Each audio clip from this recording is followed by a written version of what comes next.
Dr. Babasaheb Ambedkar Open University. Hello friends, good day.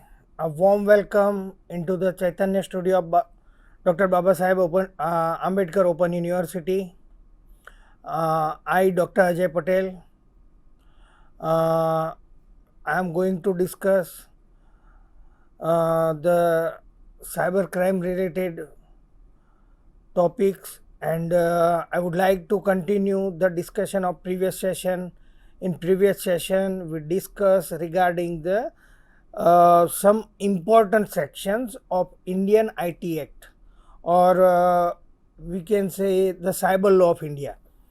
So these are the if we continue our discussion, so these are the section, because in previous session we discussed about the section 66 and A, B, C, etc., section 69.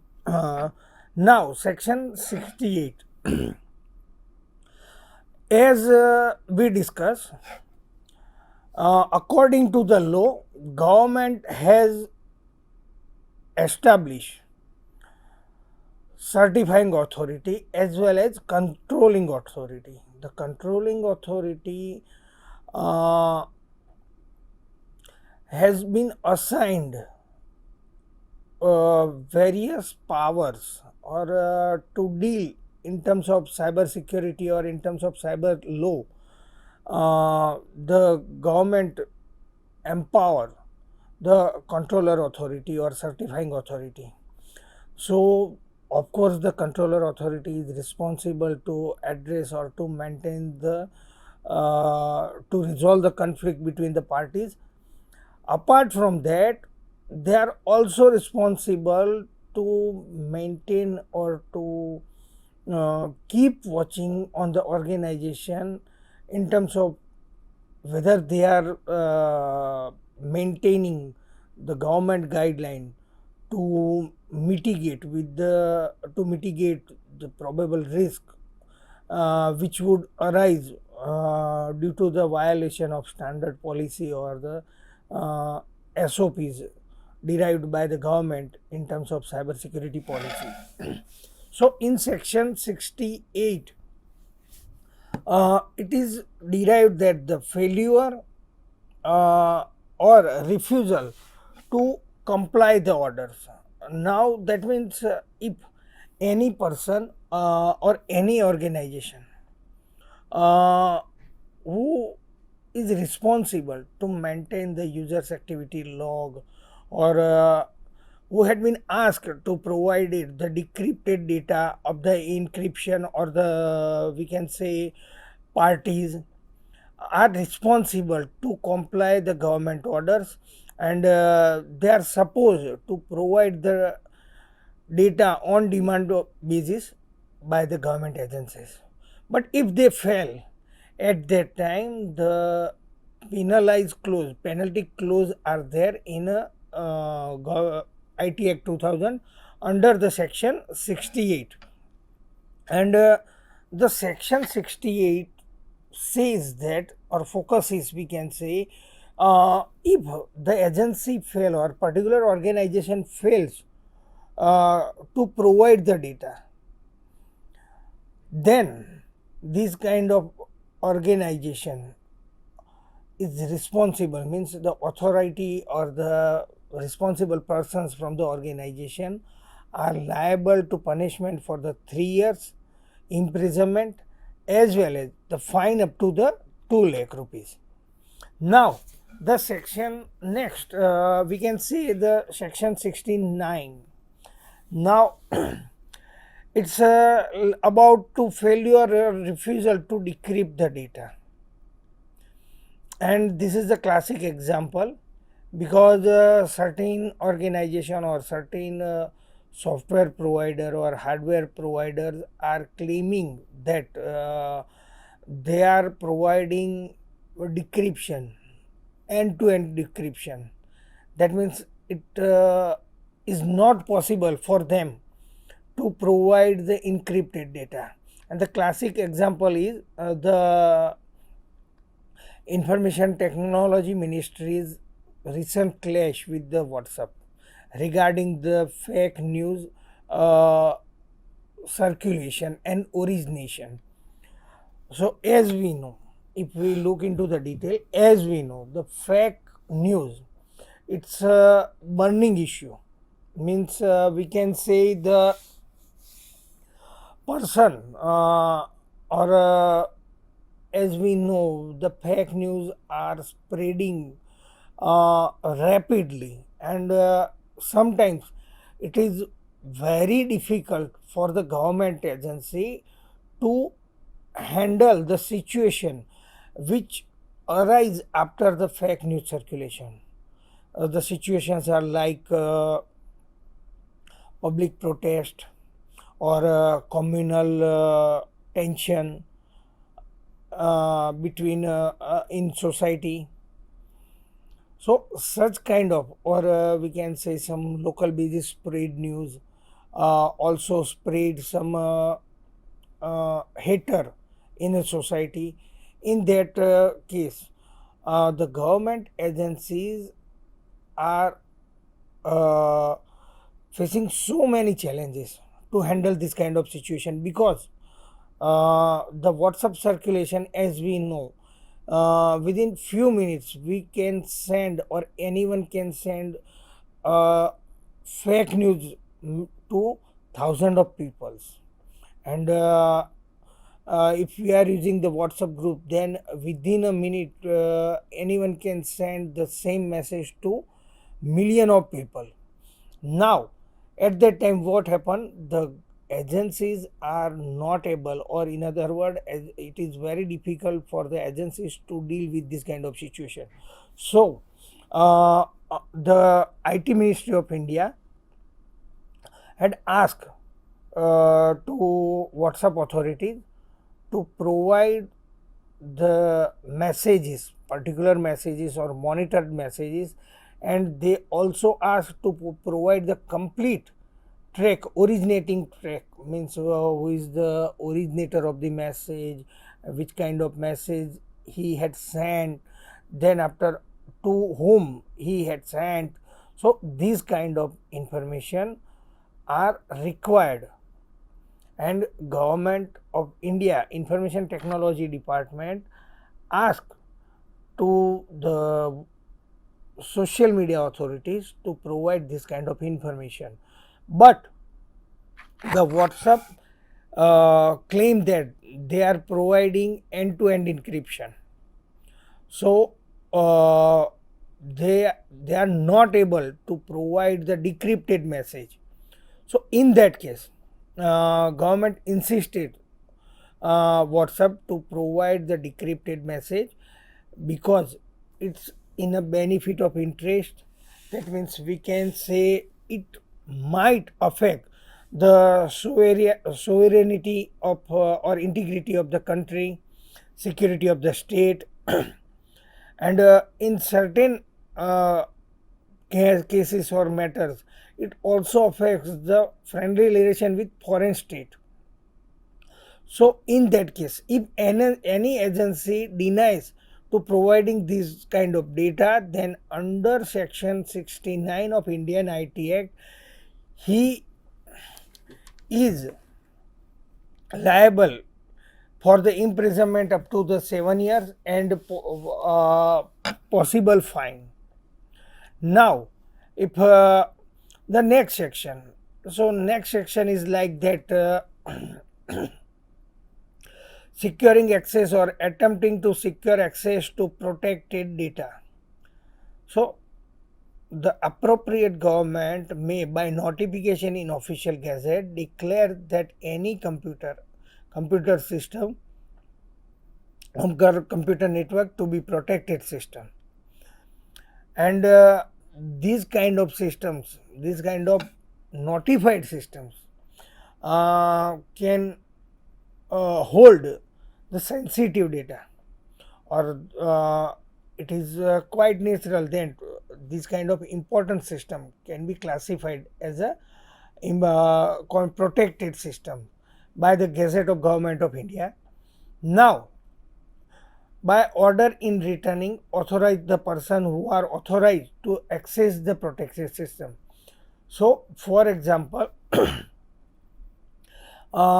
government is also provide specific kind of mechanism or specific orders. Government also issues the order, and it clearly mentioned that who are the authorized person to access this kind of systems. Now, if the person who is unauthorized, who is not authorized to access this kind of system, were found is found to access or is trying to access this kind of system, is found to trying to access this kind of system, then he is liable for the imprisonment up to the 10 years with and or with a fine. Then after another section or important section is section 67. Now it is related with the misinterpretation. Now misinterpretation, that means to suppress the fact, to mislead the data, or mislead the authority with the some artifact or manipulated data. In that case, we can say if anyone makes any misinterpretation to or suppress any material fact from the controller or certifying authority for obtaining any license or digital signature, in that case, the government says he is liable for the prison up to the 10 years and or with the fine. So friend, these are the important sections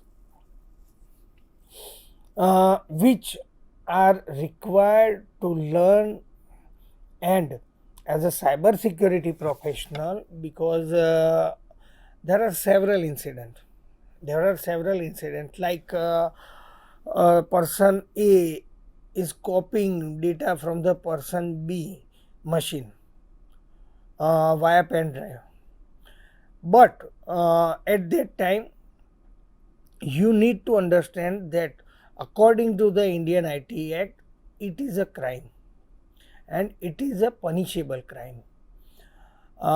You cannot forward any email from your official email ID for the organization you are working.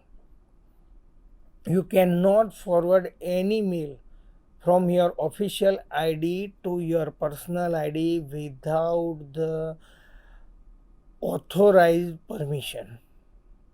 Without the authority's permission, that means you need to get approval from the authorized person before you are forwarding a mail from your official email ID or official email ID's mail inbox to your personal mail ID. You cannot access any resources of your organization. Even if you cannot hold any access right of the your older organization for which you previously worked. Now, if you are the ex-employee, then you have to, if you are the ex-employee of particular X organization, then it is your responsibility to inform your authority of the X organization to remove all the access rights which had been issued on your account. So these are the simple understanding for the sections which are available under the Indian IT Act. So in any cases, we should keep in mind these facts, and we should avoid each and every activity on a cyberspace which leads us towards the cyber act violation or for the cyber criminal activity. Now, then after the most interesting aspect, electronic evidence or digital evidence. So, if we look or we discuss the Indian Evidence Act, or if we discuss the judicial process of India, the systematic judicial process was in existence since the Mughal Empire. In India, the systematic judicial procedure is in existence since the Mughal Empire, and the Indian Evidence Act, evidence that means the proof which are required to prove the crime. The evidence, Indian Evidence Act was in exist from the 1835. Indian Evidence Act was in existence, is in existence since 1835. So later on, while at that time there was no provision for the obviously digital data, because in 1835 we could not imagine regarding the digital evidences. But while the Indian IT Act enacted, or we can say the cyber law was applied or was come into existence, at that time there are certain provisions in Indian IT Act to deal with the electronic evidence, or to deal or to there are certain guidelines are mentioned into Indian IT Act to how to handle the digital evidence. Now digital evidence, that means there are various form of electronic or digital evidences, and they are increasingly being used in a judicial proceedings. So the various categories of the electronic evidence, such as CD, DVD, hard disk, memory card data, website data, social network communication, email, chat messages, short SMS, multimedia messages, computer generated document, which poses unique problem and challenges for the proper authentication and subject to different set of views. Now, for example, just understand, nowadays we are buying the insurance plan online. Now what will happen? In earlier days, when anyone bought the insurance, at that time the insurance company issued policy to the insurer, means the person who bought the insurance, and the hard copy was there. But nowadays we are buying the policies online. Now what happened? The insurance companies issue online policy, that means in form of PDF document, the PDF document which with the digital signature of the authorized person. Nowadays the policy are in form of a digital document with the digital signature of authorized person. But the main challenge is that once the clash, in a possible clash between the party and insurance organization, if the insurance organization denies, regarding the purchase of policy, that means they say that like this is not a policy or this is not a valid policy, In that case, how to prove that the policy is genuine and the digital signature is also genuine. So these are the challenges. We can say these are the challenges uh, for the court to verify the genuinity of the digital document or electronic evidence. So the concept is chain of custody. Chain of custody, that means nothing but chronological documentation of electronic evidence. So first, because nowadays what happened, it is quite common that police people find some digital evidence on a crime scene. For example, any crime, we can say crime which we can say murder. Any person murder another person, and it is clearly mentioned that the robe, or we can say the knife, was used as a weapon to commit the murder, to commit this crime. But the crime scene at where the actual crime was happened, at that time the police found CCTV camera, video surveillance system has been installed by the nearby shop owners. Means there are several shops. Those who have installed CCTV camera in their premises, and the police can find police found some CCTV footages which could help to prove the crime. Now, at that time, what happened? Police cannot download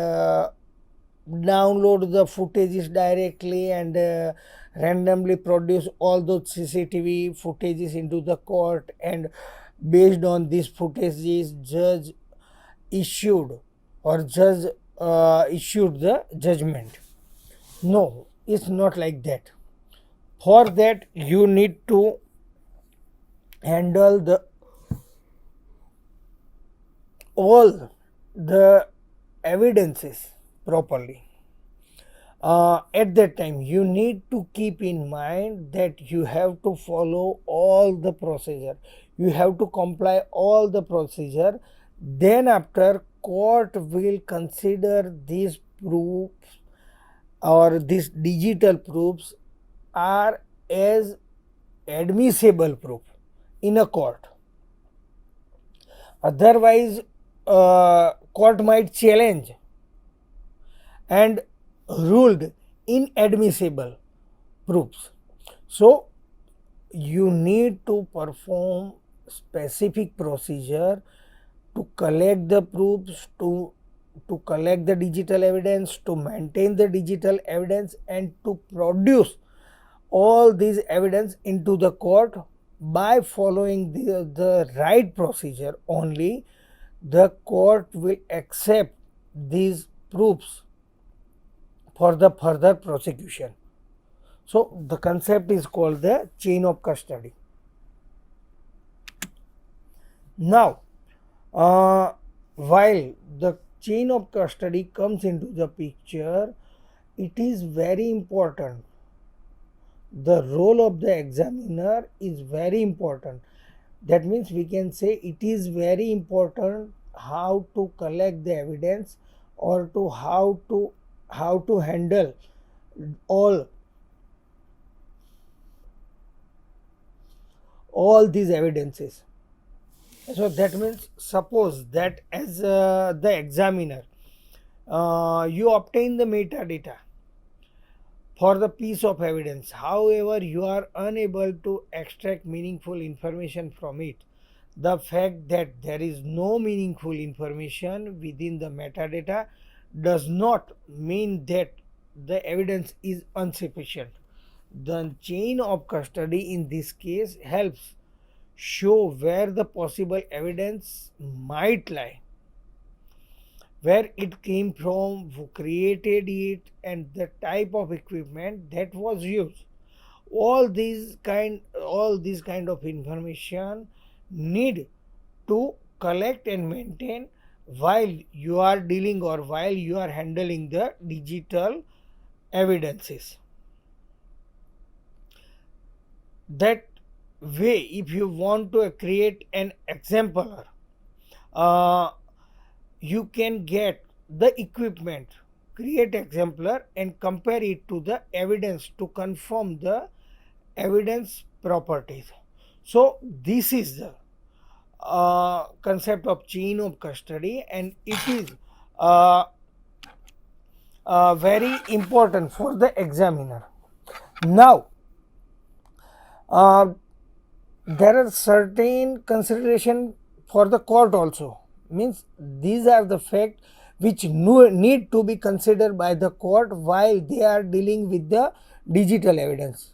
So first of all, it is possible to have evidence presented in court dismissed if there is a missing link in a chain of custody. That means if court feels at any point of time during the prosecution that the digital evidence are not handled properly, that times court will dismiss or court will rule that these digital evidence are not admissible in the court for the particular case prosecution. Because if court finds any missing link in chain of custody, in that case court will not accept this kind of proof.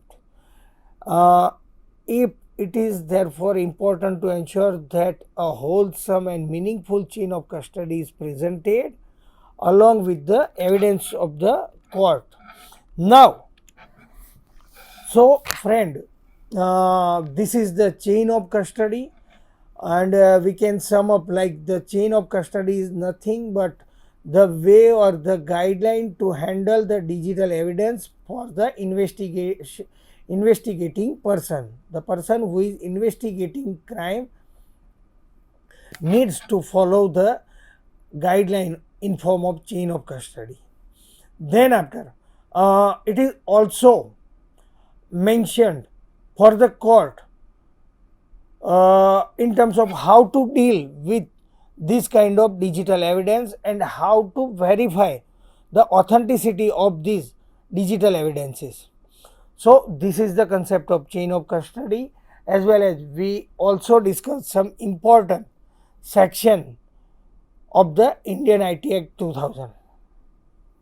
In a next section, we will continue our discussion in terms of intellectual property right and in terms of copyright.